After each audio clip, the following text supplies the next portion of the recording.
Esse mundo tá meio estranho, você não acha não? Esse rapaz morreu na região de Maracás, um povoado que fica na região sul da Bahia.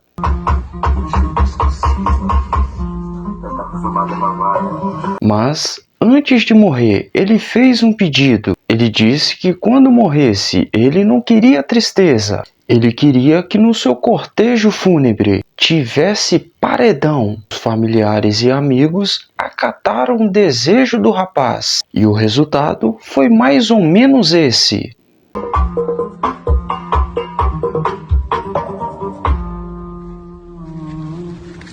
Até o repertório foi o falecido que escolheu. E aí meteu o pau gelado no ar-condicionado. Me desculpe, me empolguei. Não quero ventilador, tá caralho, quero ar-condicionado. Presta atenção na letra. Não quero ventilador, tá calor pra baralho. Quero ar condicionado. Não quero ventilador, tá calor pra caralho, quero ar-condicionado. Embora em seu cortejo teve paredão, mas o clima não foi tão diferente do que os cortejos tradicionais. A multidão seguia de cara meio fechada.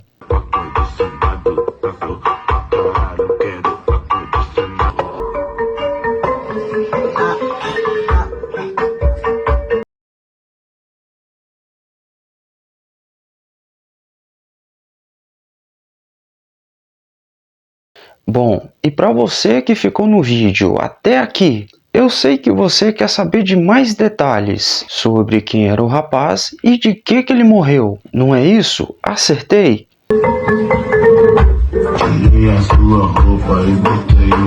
Bom, o rapaz que faleceu era o Antônio Zeca. Ele morreu de infarto miocárdio. Ele gostava muito de se divertir. E também era apaixonado em ouvir músicas num volume alto. Mas e você? Qual a sua opinião? O que você achou disso?